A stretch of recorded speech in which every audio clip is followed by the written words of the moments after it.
धीरे धीरे रे मना, धीरे सब कुछ होए, माली सींचे सौ घड़ा, ऋतु आए फल को।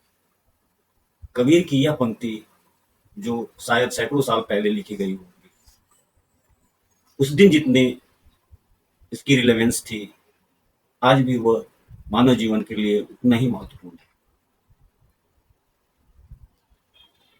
ये सिर्फ पंक्तियां नहीं है, हमारे पूर्वजों ने सिर्फ कुछ शब्दों को नहीं लिखा है, उन्होंने अपने जीवन की जो एक्सपीरियंस है, जो कुछ उन्होंने अपने जीवन में सीखा, उसका एक निचोड़ इन शब्दों के माध्यम से हमें बताया है, ताकि आने वाली संतति उन चीजों को पढ़ के और अपने जीवन में उतारे और सक्सेस को प्राप्त करे। इंसान का जीवन चाहे वो किसी भी फील्ड का हो, ये पंक्तियां उसके जीवन को, अगर वो अपने जीवन में इन पंक्तियों को उतारता है, तो सफलता से उसको कोई नहीं रोक सकता है। चाहे वो स्टूडेंट हो, चाहे वो एक बिजनेसमैन हो, चाहे वो एक नौकरी पेशा वाला हो, चाहे वो एक इन्वेस्टर या ट्रेडर ही क्यों हो शेयर मार्केट का। अगर इन पंक्तियों को आप अपने जीवन में उतारते हैं, तो सफलता आपकी कदम जरूर चूमेगी। दोस्तों, सेबी का एक रिपोर्ट सामने आया था कुछ समय पहले, जिसमें एक आंकड़ा बताया गया था कि लगभग 1 करोड़ लोग जो ऑप्शन ट्रेडर्स थे, वो फाइनेंशियल ईयर 2022 से 24 के बीच में लगभग 1.81 लाख करोड़ रुपीस का अपना नुकसान करवा बैठे। अब ये क्यों हुआ? मार्केट तो कहाँ से कहाँ पहुंच गया है, मार्केट ने तो अपना ग्रोथ दिखाया है, बट इन्होंने अपना पैसा क्यों लूज किया? इसके पीछे का कारण इन्हीं पंक्तियों में है। धीरे धीरे रे मना, धीरे सब कुछ होए, माली सींचे सौ घड़ा, ऋतु आए फल। क्योंकि आजकल के लोगों में पेशेंस नहीं है, पेशेंस की भारी कमी है। वो आज मार्केट में आते हैं और 10 साल पहले से जो ट्रेडिंग कर रहा है उनको सोशल मीडिया में देखते हैं और वो सोचते हैं कि वो जैसे पैसा कमा रहे हैं, वो भी बस 10 दिन में वो अपने पैसे को डबल कर लेंगे। इसका मूल कारण यही है। और ये जो लॉस हुआ है, ये ज्यादातर ऐसे ट्रेडर्स थे जो बिगनर्स थे। तो दोस्तों, आज के वीडियो में हम कबीर के इन पंक्तियों के माध्यम से शेयर मार्केट में ये समझेंगे कि कैसे ये पंक्तियां शेयर मार्केट में भी उतने ही रिलेवेंट है जितना कि हमारे जीवन में। दोस्तों, यह वीडियो काफी इंटरेस्टिंग होने वाला है। आप लोगों से रिक्वेस्ट है कि इस वीडियो को लास्ट तक जरूर देखें। अभी तक अगर आप लोगों ने इस चैनल को सब्सक्राइब नहीं किया है तो प्लीज सब्सक्राइब कर लीजिए, लाइक कीजिए, अपने लोगों को शेयर कीजिए। और अगर अभी तक आप लोगों के पास डीमेट अकाउंट नहीं है तो डिस्क्रिप्शन बॉक्स में कुछ लिंक है, वहां से आप बेस्ट डीमेट अकाउंट प्रोवाइडर का लिंक है, वहां से आप अपना डीमेट अकाउंट ओपन कर सकते हैं। तो चलिए वीडियो को स्टार्ट करते हैं इस महत्वपूर्ण लाइन के साथ कि तो धीरे धीरे रे मना। इसका सीधा सा मतलब है कि आपको चाहे किसी भी फील्ड में हो, यहाँ हम शेयर मार्केट की बात करते हैं, तो आपको शेयर मार्केट में सबसे पहली चीज जो होनी चाहिए वो आपको धैर्य धैर्य रखना होगा। आपको टेक्निकल आता है, कोई वो इंडिकेटर पता नहीं है, सब कुछ छोड़ दीजिए, फंडामेंटल नहीं आता, कोई बात नहीं।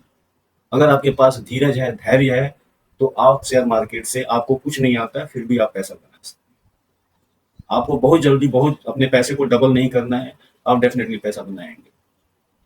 बस थोड़ी सी आपको एक समझ होनी जरूरी है, समझ तो जरूरी है, क्योंकि कहाँ पे आपको कोई भी शेयर खरीदना है और कहाँ पे आपको निकलना है, इतनी समझ आपको होनी चाहिए।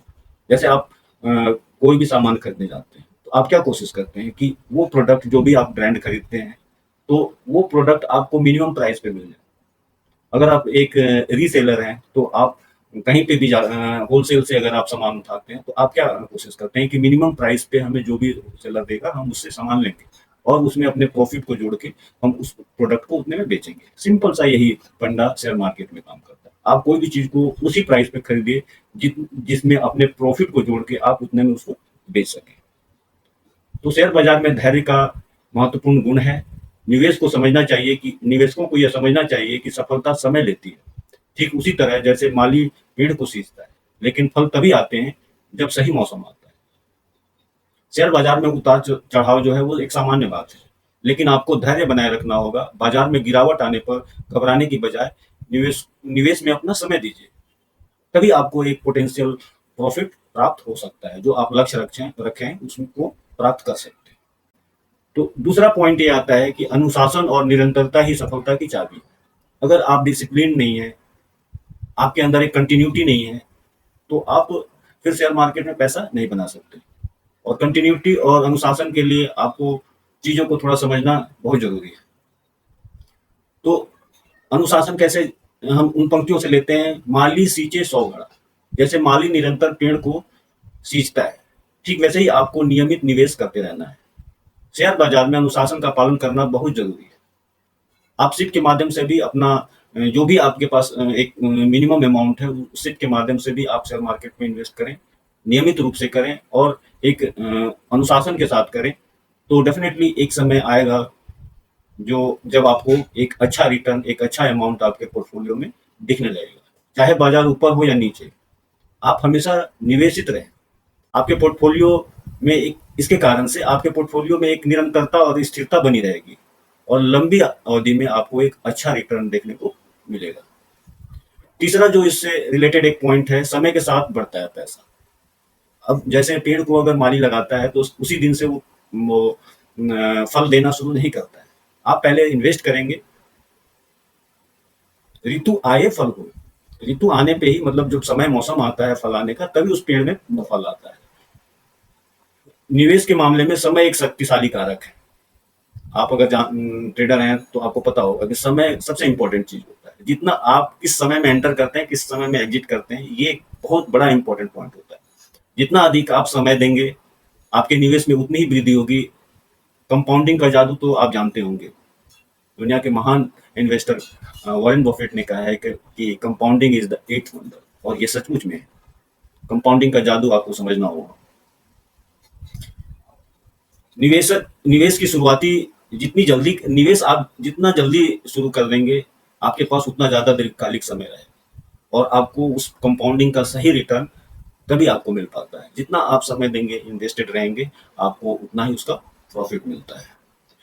चौथा जो पॉइंट आता है, छोटी शुरुआत बड़ा परिणाम। आप बेशक एक छोटा इन्वेस्ट कीजिए, एक 100 रुपए, 500 रुपए, 1000 रुपए, जितनी भी आपकी कैपेसिटी है। बहुत ज्यादा आप लोन लेके या इधर उधर से लेके पैसे को इन्वेस्ट मत कीजिए। आप शेयर मार्केट में वही पैसा इन्वेस्ट कीजिए। या तो आप कुछ फिजूल खर्ची करते हैं, उसको आप कट कीजिए, या आप जो मतलब कुछ पैसा अगर बचा सकते हैं तो उसका कुछ पार्ट जो है आप उसमें कम मात्रा में, छोटे अमाउंट में आप निवेश कीजिए। अगर छोटी राशि आप निवेश करते हैं तो आपको बहुत ज़्यादा टेंशन भी नहीं रहेगा और आप सही मायने में उस कंपाउंडिंग के इम्पोर्टेंस को समझ पाएंगे। और जो भी आप पैसा निवेशित करते हैं, उससे जो भी प्रॉफिट आता है उसको उसी में निवेशित रखें, तभी आपको एक कंपाउंडिंग का जो वो होता है, बेनिफिट होता है, वो आपको मिलेगा।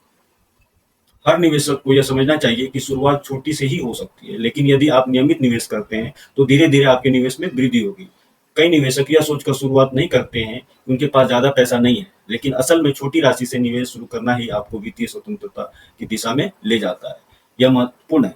तो इस तरीके इसलिए मैं कहना चाहता हूँ कि आप हमेशा निवेशित रहें, डिसिप्लिन के साथ। पांचवा पॉइंट जो है हमारा, वो सही समय पर सही निर्णय। आपको कोई भी जो डिसीजन आप ले रहे हैं, वो आपको सही समय का इंतजार करना पड़ेगा। अगर मान लीजिए कोई भी स्टॉक है, वो कितना भी अच्छा है, लेकिन अभी वो टॉप पे है और पता है कि वो वहां से वो कहीं पे भी जा सकता है। अगर वो नीचे आता है तो आप बिल्कुल फंस जाएंगे। अब कोई भी स्टॉक 100% बढ़ चुका है, अब आप वहां पे एंटर करेंगे तो उस कंडीशन में आपके पास एक खतरा रहेगा और उसका पी वैल्यू, बहुत सारे टेक्निकल टूल हैं जिसके हिसाब से जरूरी नहीं है कि वो 100% बढ़ गया तो ऊपर नहीं जाएगा। तो एक जो टेक्निक है उसको आप समझिए और सही समय पे आप उस स्टॉक में इंटर कर सकते हैं और उसमें भी फुल इन्वेस्टमेंट आप नहीं कीजिए। तो जैसे माली तभी फल की उम्मीद करता है जब सही समय आता है। वो पेड़ लगा के तुरंत वो फल का उम्मीद नहीं करता है। वैसे ही आपको इन्वेस्ट करना है और सही समय का इंतजार करना है। आपको अपने पोर्टफोलियो स्टॉक का फंडामेंटल चेक करते रहना है। इसका मतलब ये नहीं है कि इन्वेस्ट कर दिया और कैसा भी स्टॉक है उसमें आप बने रहें। आपको उसका फंडामेंटल एनालिसिस प्रॉपर करना होगा। इन सारे टॉपिकों पे मैंने एक सेपरेट वीडियो बना रखे, आप मेरे चैनल पे जाके प्लेलिस्ट से वहां से आप सारी चीज़ों को देख सकते हैं, कैसे आप फंडामेंटल एनालिसिस कर सकते हैं, टेक्निकल एनालिसिस कर सकते हैं, बाकी सारी चीज़ें जो इंडिकेटर्स हैं, इंपॉर्टेंट इंडिकेटर्स, चार्ट पैटर्न, इन सारी टॉपिकों पर मैं वीडियो बना चुका हूँ और आप चाहें तो वहाँ से जाके देख सकते हैं। तो वैसे ही शेयर बाजार में सही समय पर सही निर्णय लेने की आपकी जरूरत होती है। हालांकि किसी भी समय बाजार में प्रवेश और निकास की सटीक भविष्यवाणी करना कठिन होता है। कोई भी इसकी भविष्यवाणी नहीं कर सकता कि कौन सा सही समय है जहां आपको एंटर करना है, कौन से सही समय है। ये अगर किसी को आ जाए तो वो दुनिया का सबसे अमीर आदमी बन सकता है। इसलिए जो कहने वाले हैं वो एक प्रिडिक्शन करते हैं और मार्केट प्रिडिक्शन से ही चलता है, लेकिन आप दूसरे के प्रिडिक्शन पे नहीं, खुद का प्रिडिक्शन कीजिए। आपको जितना आता है उसके हिसाब से ही अपना एक आप स्ट्रैटेजी बनाइए और उसके हिसाब से आप ट्रेड कीजिए या इन्वेस्टमेंट कीजिए। लेकिन ठोस सोच और धैर्य के साथ अगर आप निर्णय लेते हैं तो अच्छे परिणाम आपको प्राप्त होते हैं। छठा पॉइंट जो है हमारा, विविधता लाएं और जोखिम को संतुलित करें। अपने इन्वेस्टमेंट में विविधता लाएं। मान लीजिए आप 1 लाख रुपए इन्वेस्ट कर रहे हैं, तो ऐसा नहीं है कि आपको कोई एक स्टॉक मिल गया जो बहुत ही अच्छा है, मान लिया कि बहुत अच्छा अच्छे रेट पे भी मिल रहा है आपको, लेकिन आप सारे पैसे उसमें नहीं लगाएंगे। आप एटलीस्ट उसको 3 पार्ट में इक्वली डिस्ट्रीब्यूट करेंगे और उसको डिफरेंट डिफरेंट सेक्टर और डिफरेंट डिफरेंट स्टॉक में लगाएंगे। अगर 10 में से आपका ऐसा जरूर होगा कि 2-3 ऐसे स्टॉक होंगे जो हमेशा आपको रेट में दिखेंगे, कभी कोई कोई कोई और 6-7 आप आपके ग्रीन में दिखेंगे। तो एक तरीके से आपका बैलेंस आउट हो सकता है और साथ ही साथ अगर मान लीजिए कोई स्टॉक एक डूब भी गया तो बाकी के 9 जो हैं वो आपको उसमें हेल्प करेंगे, उसको रिकवर कर सकते हैं। तो इस तरीके से मालिक केवल एक ही पौधे को सींच कर नहीं बैठता, बल्कि विविध प्रकार के पौधों की देखभाल करता है। उसी प्रकार अपने पोर्टफोलियो में विविधता लाना जरूरी है। विभिन्न सेक्टर्स और ये स्टॉक्स में आप निवेश कीजिए ताकि आपका जोखिम जो है वो संतुलित रहे।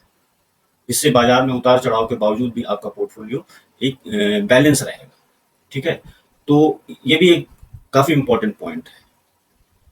सीखते रहें और धैर्य बनाएं। Last but not the least, learning सबसे इंपॉर्टेंट चीज होता है। चाहे कोई भी प्रोफेशन में हो, आप ट्रेडर हो, लॉयर हो, इंजीनियर हो या कोई भी काम करते हो, अगर आप में एक लर्निंग हैबिट है तो वो आपको आपके करियर को एक्सेल करता है, आपको एक्सेलरेट करता है आपके करियर को। तो लर्निंग हमेशा लर्निंग थॉट हमेशा होनी चाहिए आपको। मार्केट में क्या चल रहा है, क्या क्या नए नए टेक्निक आ रहे हैं, उन सब बेशक आप उसको यूज ना करें, लेकिन आप उसके बारे में जानते रहें। जानकारी रहेगा तो एटलीस्ट आप चीजों को समझ पाएंगे।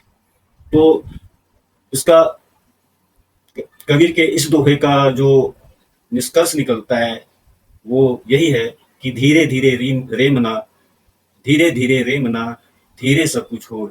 इस पंक्ति का सार यही है कि शेयर बाजार में सफलता, धैर्य, अनुशासन, आपको जीवन में शेयर मार्केट में सफल बनने के लिए इन सारी चीजों की नितांत आवश्यकता होती है।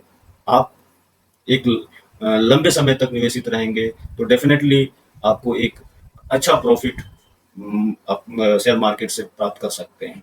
और जो मार्केट में उतार चढ़ाव आते रहते हैं, उतार आता है तो वो हमें एक मौका देता है अच्छे स्टॉक में इन्वेस्ट करने का, उसको यूज कीजिए। और चढ़ाव आता है वहां पे हमें एक मौका आता है कि हम अपना कुछ पार्शियल प्रॉफिट बुक करें। तो इन सारी स्ट्रेटेजी को अगर आप धैर्यपूर्वक और पेशेंस के साथ उपयोग करेंगे तो मुझे नहीं लगता कोई कारण है कि आप शेयर मार्केट से पैसा नहीं बना सकते। तो ये वीडियो यहीं तक। आप लोगों को यह वीडियो कैसा लगा कमेंट बॉक्स में जरूर बताइएगा। और अभी तक अगर आप लोगों ने इस चैनल को सब्सक्राइब नहीं किया है और मेरी एनालिसिस आपको अच्छी लगती है तो प्लीज़ सब्सक्राइब कीजिए, अपने लोगों को शेयर कीजिए। मिलते हैं नेक्स्ट वीडियो में, तब तक आप लोग स्वस्थ रहें और इन्वेस्टेड रहें। Thank you very much. जय हिंद, जय भारत।